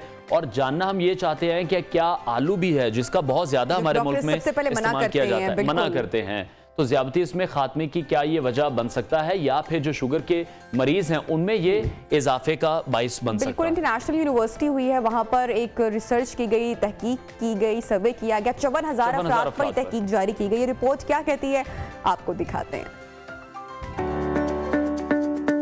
सब्ज पत्तों वाली सब्जियों के साथ आलू, गोश्त के साथ आलू, चावल में आलू। आजकल नौजवानों में कम कार्बोहाइड्रेट वाली खुराक खाने का रुझान बढ़ रहा है।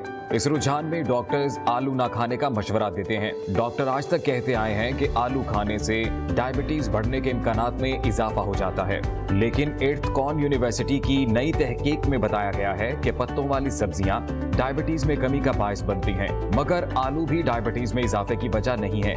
आलू के इंसानी सेहत पर असरात इनको पकाने से पड़ते हैं। अगर आप आलू उबाल कर खाएं तो ये बिल्कुल नुकसानदेह नहीं है, लेकिन अगर आप इन्हें गोश्त के साथ या फ्राइज बनाकर खाएंगे तो ये सब्जी भी आपके लिए खतरा बन सकती है।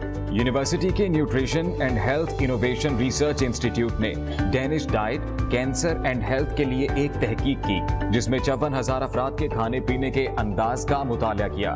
नताइज के मुताबिक जो लोग सबसे ज्यादा सब्जियां खाते हैं उनमें टाइप 2 डायबिटीज होने का इम्कान उन लोगों के मुकाबले में 21% कम होता है जो सब्जियां कम खाते हैं। इसी तरह डायबिटीज के हवाले से आलू का टाइप 2 डायबिटीज पर एक जैसा असर नहीं है, लेकिन इनका कोई मनफी असर भी नहीं है।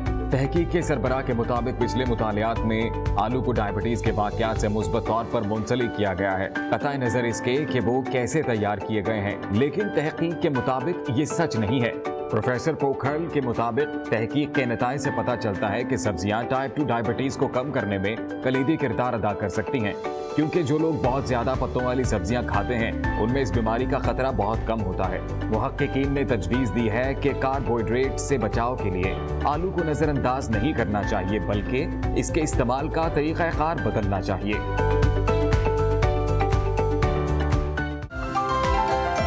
नाज़रीन, ये रिपोर्ट आपने देखी, जर्मनी की यूनिवर्सिटी एडिथ कोवन यूनिवर्सिटी की ये रिपोर्ट, ये तहकीक, ये रिसर्च हमने आपके साथ शेयर की, और ऐसा लगा कि पाकिस्तानियों के दिल का हाल इन्होंने जान लिया कि आलू इज़ द मोस्ट फेवरेट सब्जी, जो कि हर जगह फिट भी हो जाता है और पसंदीदा भी है। लेकिन जो फैक्ट्स हम आपके साथ शेयर करें, चूँकि लाइफस्टाइल हमारे यहाँ उस तरह से अनफॉर्चुनेटली इतना अच्छा नहीं है। Anwar, China and after India Pakistan का तीसरा नंबर है। डायबिटिक पेशेंट्स हमारे यहाँ इतने बहुत बड़ा फिगर है पाकिस्तानियों का, जो कि आप देखें कि 3 करोड़ के करीब 3 करोड़ 30 लाख, मतलब हर तीसरा बंदा जो है वो आज शुगर का मरीज है। और सबसे जो अनफॉर्चुनेट चीज़ है वो ये है कि हम गेस नहीं कर पाते, हम अपनी डाइट को ठीक नहीं करते हैं, हमें पता ही नहीं चलता कि हम किस बीमारी में मुब्तला होने जा रहे हैं, जो कि आगे जाके बहुत ज्यादा बुराइयों की जड़ साबित होती है। हम देखें तो हर घर में एक डायबिटिक पर्सन है या ब्लड प्रेशर का कोई शख्स मरीज है, और हम कभी भी अगर हम अपनी बात करें तो हम उस तरह से केयर नहीं कर रहे होते कि जिस तरह से हम ब्रेक में भी डिस्कस कर थे कि जिन लोगों को इनहेरिटेंस यानी कि विरासत में मिलती है वो लोग हाई रिस्क पर होते हैं। तो बहुत सारे सवाल हैं जिनके जवाब ऑब्वियसली हम जानने की कोशिश करेंगे। Doctor Ali Saqlain is with us, मेरे तो डॉक्टर हैं। अगर आप चाहते हैं कि आपकी भी जो हेल्थ है वो अच्छी हो, डायबिटीज़ कंट्रोल हो, या आप शुगर के पेशेंट ना बने, डॉक्टर साहब की बातों को बहुत संजीदगी से लीजिएगा, ना सिर्फ संजीदगी से लीजिएगा बल्कि बिल्कुल अमल भी कीजिएगा। तो डॉक्टर साहब, ये जो रिपोर्ट सबसे पहले हमने आपके साथ शेयर की और हमारे नाजरीन के साथ, इस पर आप सर क्या कमेंट करें? क्योंकि हर चीज़ में डॉक्टर साहब हम आलू डालते हैं, हम बिरयानी में भी आलू डालते हैं, तो ये भी बड़ी एक बहस सोशल मीडिया पे होती है कि आलू वाली बिरयानी वाले साइड पर आ जाएं और चिकन वाली बिरयानी वाले साइड पर आ जाएं। अच्छा, सबसे पहले तो शुक्रिया एज यूजुअल कि आपने मुझे इस प्रोग्राम में बुलाया है, और यकीन माने कि ये जो आपका चैनल का ये हेल्थ सेगमेंट है ये मेरा भी बहुत फेवरेट है। इस एंड पे कि यहाँ पे बहुत अच्छा बात करने का मौका मिलता है और लोगों तक कुछ बातें पहुँच जाती हैं। मैं भी आपकी रिपोर्ट देख रहा था और आपने कमेंट मांगा है रिपोर्ट के ऊपर, तो आपकी रिपोर्ट ने, अगर आपको याद हो तो मेरी जो पिछले सारे सालों की जितनी भी अवेयरनेस है ना, ये रिपोर्ट उसकी तायद है। आप इसका एक सिर्फ, बाकी सारी चीज़ें छोड़ दें, आलू को जितना बदनाम करना या उसको हमने अच्छा करना वो बाद में कर लेते हैं। एक बड़ा इम्पोर्टेंट उसमें लेसन है कि पकाने की तरकीब क्या है, बिल्कुल सिर्फ इस पे फोकस करें। और मैं हमेशा अपने प्रोग्रामों में ये कह के लोगों तक, पाकिस्तान दुनिया के उन ममालिक में सरे फरिश्त है कि जहां पे हमारी खाना पकाने की रेसिपी दुनिया की वर्स्ट तरीन है। बिल्कुल। क्यों? हम हर चीज को घी, तेल और फ्राई, बिल्कुल। इसके अलावा हम खाना पसंद ही नहीं करते। और मैं अक्सर प्रोग्रामों में ये बात करता हूँ कि मर्द खवातीन को क्या ताने देते हैं कि जब तक जनाब आपके सालन के ऊपर वो तरी ना नजर आए तो वो कहते हैं औरत को खाना नहीं बनाना आता। बिल्कुल, ये प्रॉब्लम है। और यहाँ पे भी एक रिपोर्ट में यही बात कही गई है कि आलू इटसेल्फ बुरी चीज नहीं है। अगर आप उसको बॉयल शेप में ले लें, उसको नॉन फ्राइड किसी भी आप शेप में आप उनको कर लें, तो इसका मतलब है कि एक अच्छी चीज को बुरा या अच्छा रखना हमारे अपने इख्तियार में है। तो सिंपल लेसन है। डॉक्टर साहब ये एक बात कि हम अपना मतलब जो घर के बूढ़े बुजुर्ग हैं, मैं हमेशा जिक्र करती हूँ क्योंकि हम हमारी जो जनरेशन है वो तो अंडरस्टैंड करती है, हम अपने खाने में मॉडिफिकेशन की भी कोशिश करते हैं, लेकिन जो घर का एक रिवायती खाना बनता है तो उसी तरीके से बनता है। घर के जो बुजुर्ग हैं वो वही वो अब ग्रिल्ड खानों पर नहीं जा सकते और हाई रिस्क उन्हीं के लिए, उन्हीं लोगों के लिए। और फिर जब उनको बात की जाती है कि नहीं आप ये कंट्रोल करें, तो वो एक जो जुमला सुनने को मिलता है मार के आप हुनसी कुछ खाइए भी ना, कुछ ही छाड़ दइए। तो ये रूटीन की बात है। ये तो बड़ी सिंपल नाराजगी है कि अगर वो इतना ही कह दें कि सब कुछ छाड़ दइए जी। इससे बड़ी बात ये आती है कि अगर बहू सर्व कर रही है तो वो बदला ले रही है और अगर बेटा ये काम कर रहा है तो नाफरमान। मैं डेली बेसिस पे, चूंकि डायबिटिक्स को डील करते हैं और किडनी पेशेंट्स होते हैं जी, तो जब हम खुराक की पाबंदियां या उनको ये समझाने की कोशिश करते हैं तो हमारे जो एल्डर्स हैं डेफिनेटली उनका एक बड़ा स्ट्रॉन्ग रिएक्शन है। उसकी एक मेन वजह है, आप देखें कि 100 of years, सेंचुरी से वो एक हैबिट, एक लाइफस्टाइल में चल रहे हैं। इस वक्त ऑल ऑफ सडन ये सारी चीजों से निकलना उनके लिए मुश्किल है। बट इसमें अगेन ये जिम्मेदारी हमारे ऊपर ही आती है कि हम आहिस्ता आहिस्ता अपनी रेसिपीज को इस तरीके से ले आएं कि सडनली आप एक किसी बंदे को फीका खाना दे देते हैं ना। मैं हमेशा अपने पेशेंट्स को इस तरह गाइड करता हूं, आप एकदम से फीका ना करें, आप ग्रेजुअली अपनी रेसिपी को इस तरीके से ले आएं कि आहिस्ता आहिस्ता वो स्विच होते जाएंगे। ह्यूमन है ना, एक बॉडी है, साइकोलॉजिकल इम्पैक्ट्स हैं, तो जिसकी वजह से ये सारी प्रॉब्लम आती हैं। और ये डेफिनेटली बात ठीक है। बात ये है कि डायबिटीज आपने खुद अपने इंट्रो में भी बता दिया और आपने रिपोर्ट में भी कि 3rd नंबर पे आपने बात की, लेकिन इससे ज्यादा मैं खतरनाक बात बताने जा रहा हूं कि ये तो है नंबर के हिसाब से पाकिस्तान 3रे नंबर पर जी, लेकिन पर ईयर जो इंक्रीज न्यू केसेस का है, प्रेवलेंस जिसे हम कहते हैं, पाकिस्तान नंबर 1 है। ये बैड लक से बढ़ रहा है हर साल जो न्यू केसेस की न्यू एडिंग है ना जी जी, उसमें हम तेज रफ्तारी इतनी पाकिस्तान की है कि नंबर 1 है। अच्छा डॉक्टर साहब, हाई रिस्क पे कौन अफराद होते हैं इस पे? डेफिनेटली जी, आपने खुद भी एक बात कर दी। सबसे पहली बात तो देखें, अगर एवरी 3rd और 4th जो मेंबर है इस कंट्री का वो डायबिटिक है, तो सीधी बात है कि जितने भी जो जेनेटिक उसकी जो इनहेरिटेंस है वो तो आप देख लें कि अगर 3रा 4था बंदा तकरीबन हर फैमिली में आ गई, तो सबसे पहला तो ये फैक्टर आ गया।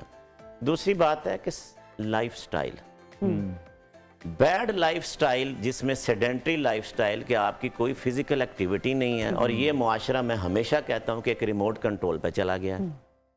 आपने एसी चलाना है तो आप उठ के जाके बटन नहीं दबाएंगे, आप चाहते हैं कि रिमोट वाले एसी आपके पास। टीवी हम उठ के नहीं जाके चलाते। और अगली बात यह है कि ये जो बिजली के स्विच हैं ये भी इसी पे स्विच हो रहे हैं, हो गए हैं। बिल्कुल। मोटापा अल्टीमेटली ये क्या कर रहा है, आप ओबीज हो जाते हैं, मोटापा। तीसरा सबसे बड़ा प्रॉब्लम जो इस वक्त मुझे अपने मुआशरे में एक और थ्रेट है, दैट इज टोबैको, स्मोकिंग। बेड़ा गर्क स्कूल से काम शुरू हो गया है। अब आप मुझे ये बताएं कि ना हम मोटापे को टॉप 5 कंट्रीज में, हम टॉप 5 कंट्रीज में हम डायबिटीज में भी हैं। दोनों ऐसे फैक्टर हैं कि अगर आपने इस पे कंट्रोल ना किया तो समझें कि मुआशरे की तबाही।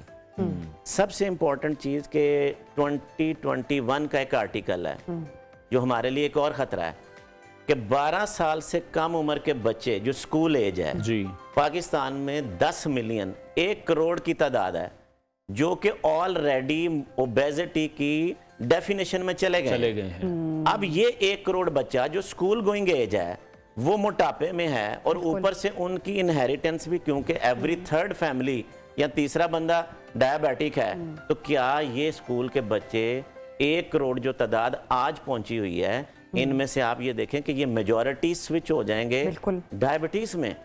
ठीक तो है। जब तक हम इन फैक्टर्स को अपने अंदर से नहीं निकालेंगे और अपने लाइफस्टाइल को एक एक्टिव लाइफ स्टाइल में हम नहीं कन्वर्ट करेंगे, हम गाड़ियों के पैदल जाके मार्केट तक अपनी चीज को नहीं लेंगे, हम जाके अपने जिम या ये एक्सरसाइज को अपनी रूटीन में शामिल नहीं हम करेंगे, नहीं इनको शामिल करेंगे, तो हम मसाइल का शिकार नहीं, मसाइल सेहत के आपके साथ हैं। तो जिस तरह से आपने भी अभी जिक्र किया कि अब हम पहले नंबर में तो वहां पर आ गए हैं जो कि हर साल एक तादाद बढ़ रही है लोगों की शुगर के जो पेशेंट हैं, तो यही कुछ फिगर्स हैं कि 2045 तक तो फिर हम देख रहे हैं कि हमारी जो तादाद है वो डबल से ट्रिपल तक जा सकती है। तो रोकने की जो बुनियादी आप कह रहे हैं चीज़ें हैं उसमें लोगों को एक्सरसाइज करनी चाहिए, लेकिन उस तरफ लोग नहीं जा रहे, जो सुस्ती है हमारी वही नहीं ख़त्म हो रही।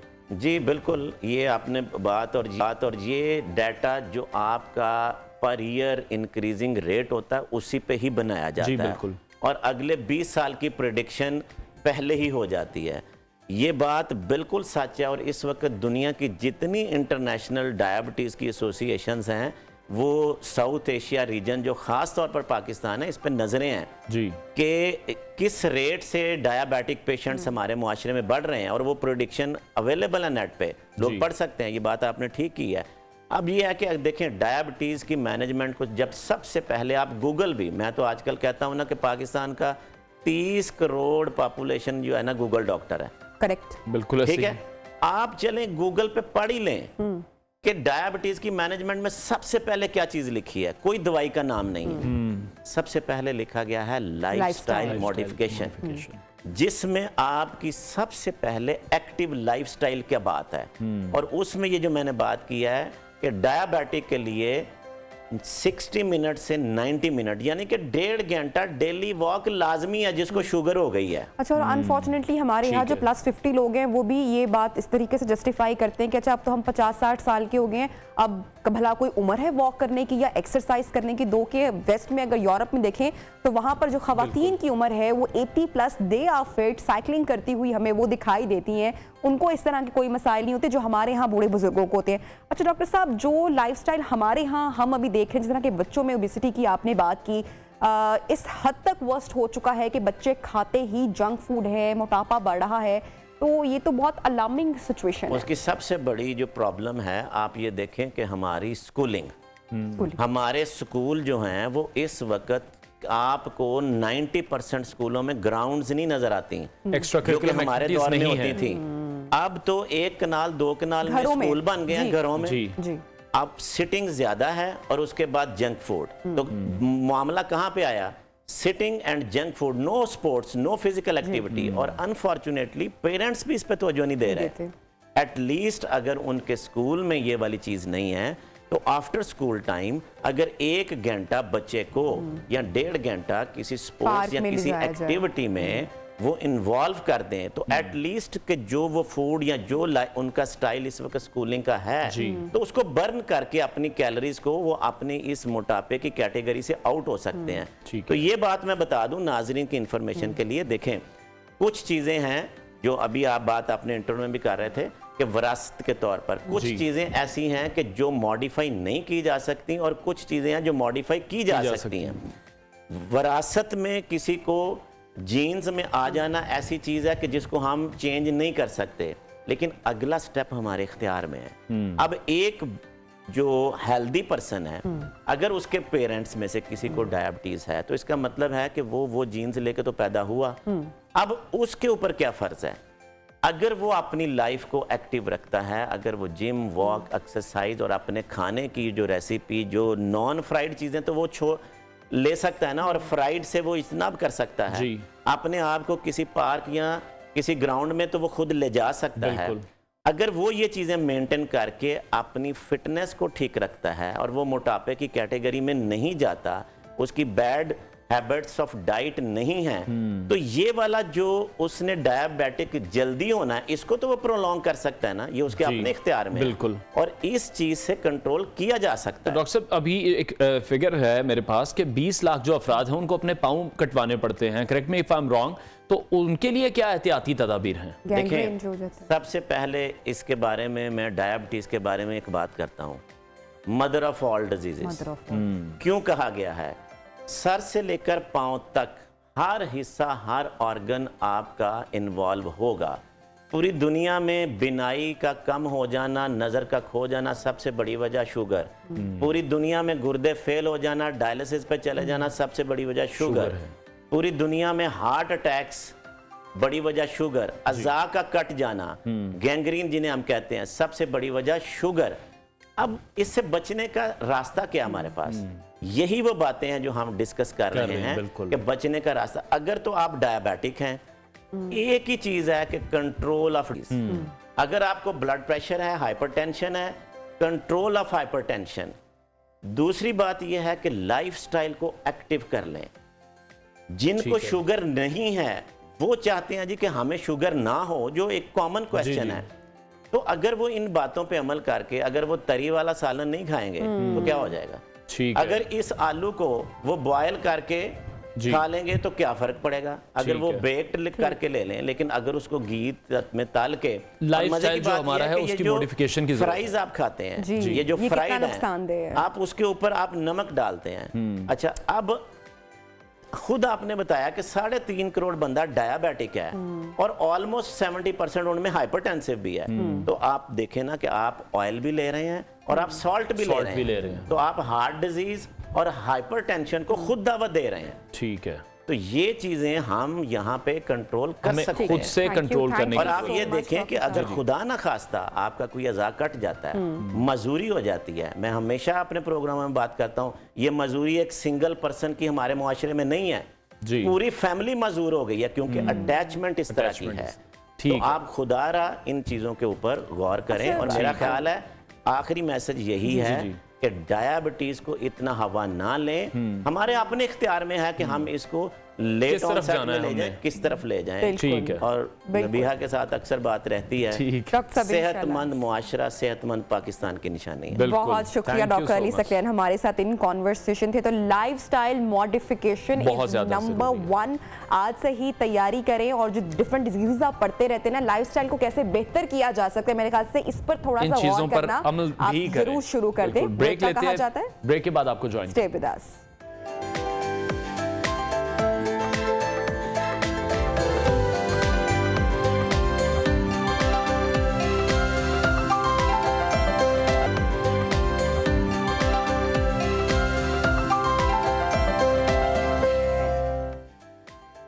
Welcome back. आज हम आपकी मुलाकात करवाने जा रहे हैं एक सोशल मीडिया सेंसेशन से, जो कि सिर्फ पाकिस्तान ही नहीं, इंडिया, बांग्लादेश, मशरिक वस्ता, और अगर मैं ये कहूं कि ऑल ओवर दी वर्ल्ड, तो वो गलत बिल्कुल भी नहीं होगा।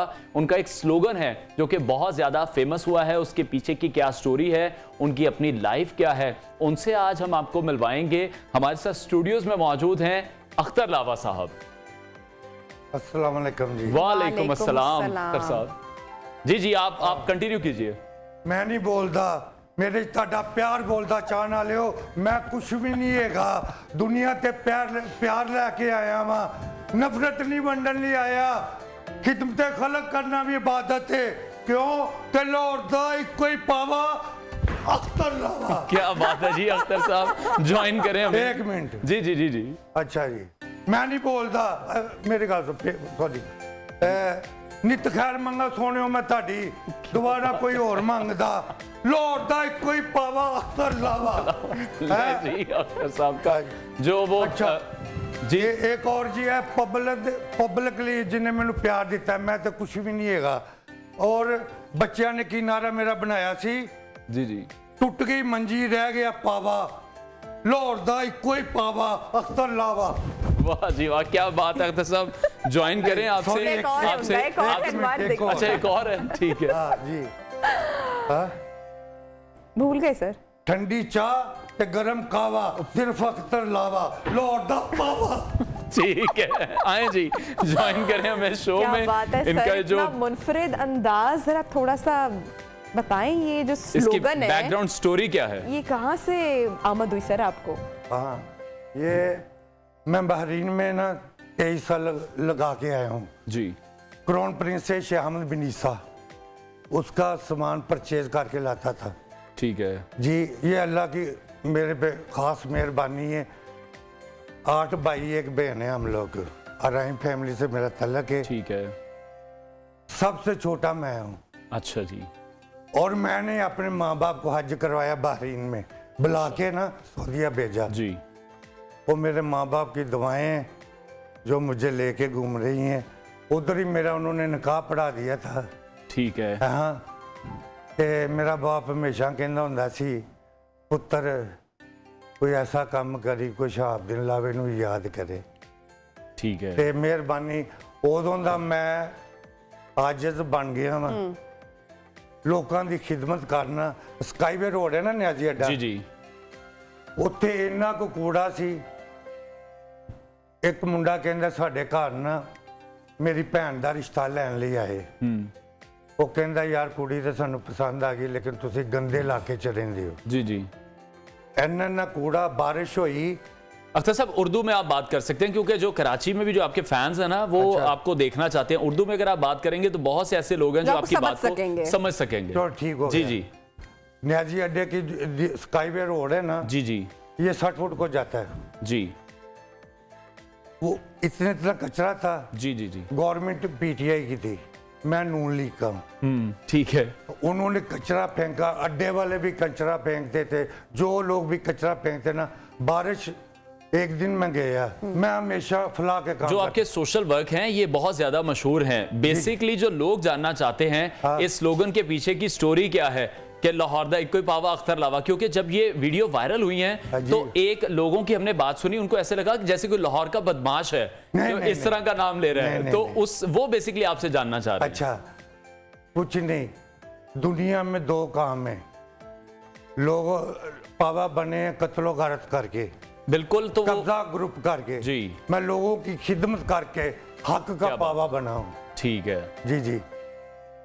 तो अभी जो आप सोशल वर्क करते हैं वो हमने देखा आपके काफी सोशल मीडिया पर भी इंटरव्यूज आ रहे हैं, जी जी। स्टोरीज आ रही हैं। जी जी। तो वो किस तरह से आप काम करते हैं? काउंसलर भी आप शायद 2 बार मुंतखब हुए हैं बिला मुकाबला। हाँ जी, वहां जी। पे लोग आपको बड़ा प्यार करते हैं। बहुत आपके ज्यादा। इस स्लोगन की वजह से आप पूरी दुनिया में मशहूर तो हो गए हैं। हाँ। लेकिन जो सोशल वर्क हैं आपके, वो आप किस तरह से देख रहे हैं, किस तरह से उन्हें कंटिन्यू करेंगे आगे? देखो, मेरे परवरदिगार ने मुझे इज्जत दी है।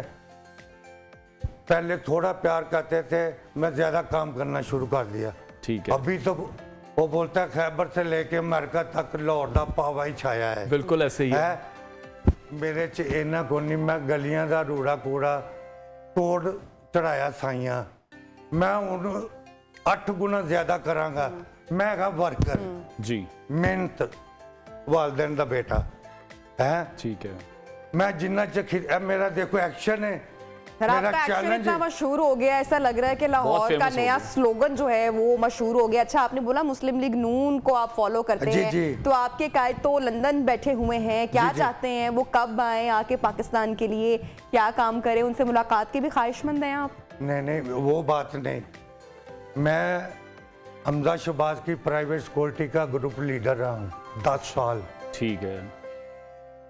शहबाज शरीफ मेरा फेवरेट है। ठीक है। ठीक है, वो कायदे हैं नवाज शरीफ। उनके भी एक्शंस कुछ ऐसे ही हैं, वो भी ऐसे माइक शाइक गिरा देते होते हैं। शहबाज शरीफ उनसे मुतासिर होके तो आपने ये स्टाइल नहीं बनाया अपना? नहीं, मैं जब बहरीन से आया था तो आधे रिश्तेदारों को पता ही नहीं था ये हमारे खून है। अच्छा सर, आपकी उम्र क्या है, अगर आप माइंड ना करें, अगर शेयर करना चाहें, बताना नहीं, चाहें? मैं कौन सी लड़की हूँ जो अच्छा जी बताइएगा।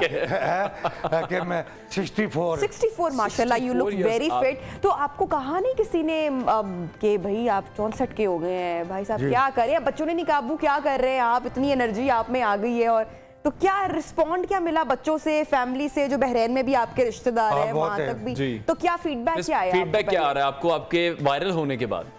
देखो, सच बोलांगे तो बीवी नाराज हो जाएगी। ठीक है। कहते ने सच बोलने लगे कोई नाराज हुंदा है, ते खली वाली। हाँ जी, कोई बात नहीं, ठीक बिल्कुल। नहीं, बीवी मेरी शुरू तो ही बीवी जो है ना मेरी मुखालफत कर रही है 100%। अभी आ रहा हूँ नहीं ना, बजा, हाँ बजा वो क्यों? कहती है कि मैनू छाड़ ना दे। इनसिक्योर हो गई है। इनसिक्योर हो गई अच्छा। भाभी, ठीक है। बच्चे जेडे मेरे है ना कॉलेज जाते हैं, छोटा एक बेटा है अच्छा, इसमें लावा जो वली है मेरे बाद। अच्छा, बेसिक क्वेश्चन मेरे ज़हन में अब आया कि ये लावा क्या कोई कास्ट है या ये क्या है? मैं आ रही हूँ, हम ठीक है। लोग मोहम्मद बिन कासिम के साथ लोग आए थे, ठीक है, मुल्तान तक फतह किया था।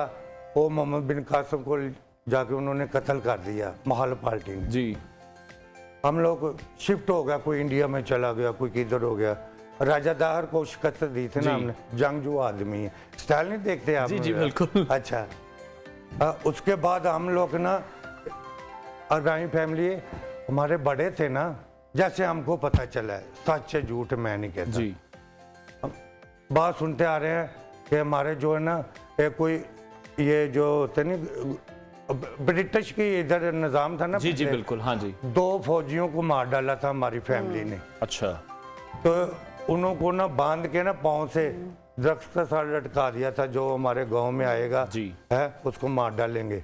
हम नहीं चाहते कि अच्छा, क्योंकि सर टाइम कम है ना, तो हम चाहें कि बहुत सारे सवालात आपसे करें, बहुत सारी बातें जाने। अच्छा, हमने देखा है कि अक्सर जो लोग रातों रात वायरल हो जाते हैं, मशहूर हो जाते हैं, फिर पता चलता है सोशल मीडिया पर कि उन्होंने तो करोड़ों रुपए कमा लिए, तो हमें खबर मिली है कि आप भी लाखों में इस वक्त खेल रहे हैं और बहुत पैसे आपने कमाए हैं, तो इस बात में कोई हकीकत है?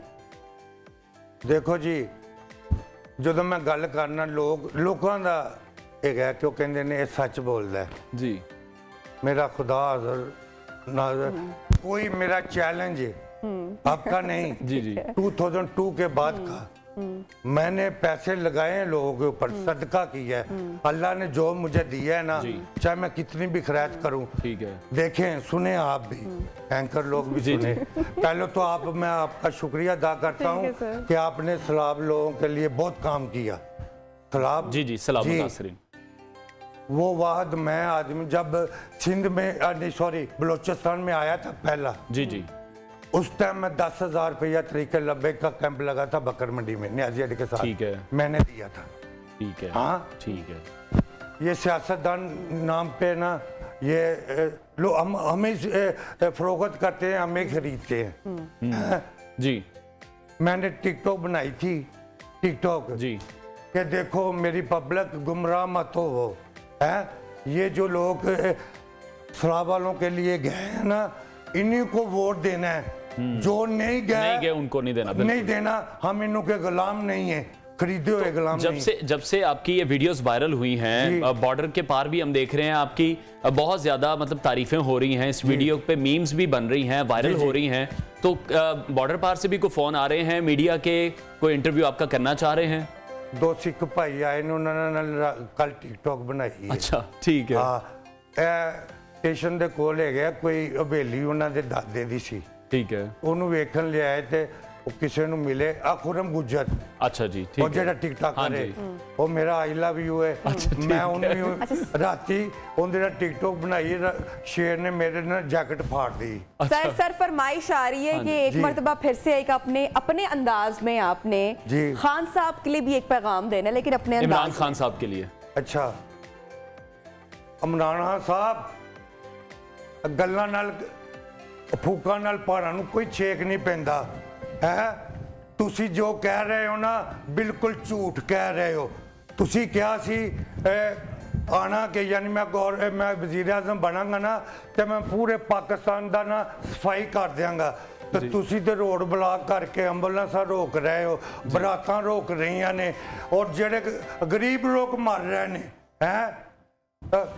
आपके साथ जो 5-10 आदमी मरे हैं, आपका क्या बिगड़ा?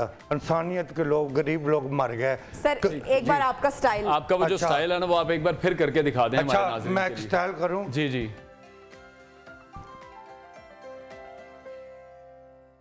नवाज शरीफ तेरे आन दे खड़ाक बड़े होंगे, इमरान खान मजे ते फिर आएंगे है।